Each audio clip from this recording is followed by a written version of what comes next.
इस वक्त आप तस्वीर देख रहे हैं मुख्यमंत्री हेमंत सोरेन के आवास से। हम आपको ये तस्वीर दिखाना चाह रहे हैं।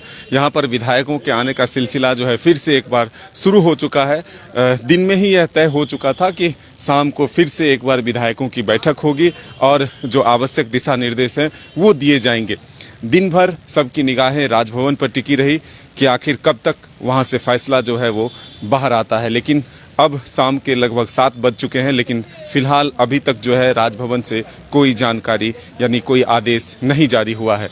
लोग जो है तरह तरह की बातें कर रहे हैं। कई चर्चा जो है जोरों से सामने आई कि मुख्यमंत्री हेमंत सोरेन की सदस्यता जो है वो चली गई है, लेकिन अभी फिलहाल ऐसी कोई पुष्टि नहीं हुई है खबर की।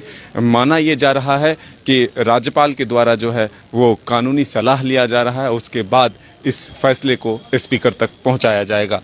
लेकिन अगर आप राजभवन के बाहर की तस्वीर देखें, मुख्यमंत्री हेमंत सोरेन के आवास की तस्वीर देखें, तो सभी जगहों पर चहलकदमी जो है लगातार जारी है। नेशनल मीडिया से लेकर जो क्षेत्रीय मीडिया है वो तमाम लोगों की निगाहें मुख्यमंत्री हेमंत सोरेन के आवास पर और राजभवन पर टिकी हुई है। दरअसल एक बार फिर इसलिए यूपीए के विधायकों को बुलाया गया है ताकि एक मैसेज जा सके और जो एकजुटता की बात की जा रही है वो दिखाने की कोशिश की जाएगी।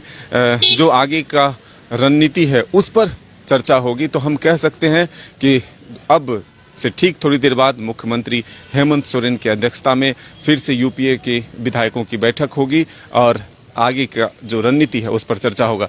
लेकिन सबसे महत्वपूर्ण ये है कि दिन में जब बैठक हुई थी फिर से वही बात कही जा रही थी कि हम लोग जो है पूरी तरह से एक साथ हैं, हमारे पास आंकड़े पूरे हैं, 50 से अधिक विधायकों का समर्थन है, तो ऐसे में सरकार को कोई खतरा नहीं है। भले ही अगर मुख्यमंत्री की सदस्यता जाती है तो उसके बाद भी दूसरा जो रणनीति है यानी कि प्लान बी है उस पर भी हम लोग काम कर रहे हैं। तो ऐसे में अब जो है सबकी निगाहें मुख्यमंत्री हेमंत सोरेन के आवास पर भी टिकी हुई है। दरअसल कांग्रेस के जो कई नेता थे वो कह चुके हैं कि अगर आवश्यकता होती है तो जो 3 विधायक फिलहाल कोलकाता में हैं उन्हें भी बुलाया जा सकता है। लेकिन अब राजभवन के द्वारा कब तक इस फैसले को जारी किया जाता है यानी कि स्पीकर तक पहुंचाया जाता है, इसके लिए इंतज़ार करना होगा। ये तस्वीर बेहद ख़ास है। सुबह शाम 2 वक्त जो है जो यूपीए के विधायक हैं उनको कहा गया है कि वो मुख्यमंत्री आवास में आए और फिर चर्चा कर वो अपने काम पर लौट जाए। मुख्यमंत्री हेमंत सोरेन खुद आज लातेहार गए थे जहां पर कई योजनाओं का जो है शिलान्यास उद्घाटन किया। तो ऐसे में हम कह सकते हैं कि अब से ठीक थोड़ी देर बाद जब तमाम यूपीए के विधायक यहाँ पहुँचेंगे और जब मुख्यमंत्री हेमंत सोरेन के बाद चर्चा करेंगे, फिर जब बाहर आएंगे तो पता चलेगा कि आखिर क्या कुछ बातें हुई है, क्या कुछ रणनीति तैयार की गई है। तो ऐसे में अब सबकी निगाहें राजभवन और मुख्यमंत्री हेमंत सोरेन के आवास पर टिकी हुई है। चहलकदमी जो है काफ़ी बढ़ चुका है।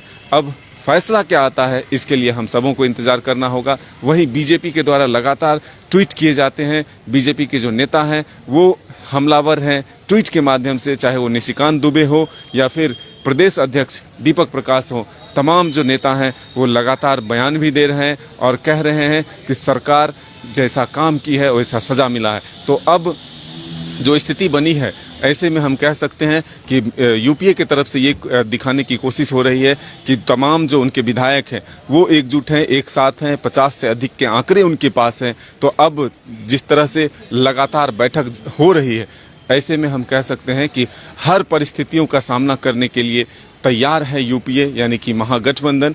तो अब जब राज्यपाल का फैसला आता है उसके बाद आगे क्या कुछ रणनीति बनाई जाती है इसके लिए हम सबों को इंतजार करना होगा। अपने सहयोगी विकास के साथ Madan Singh, news bye scope, Ranchi.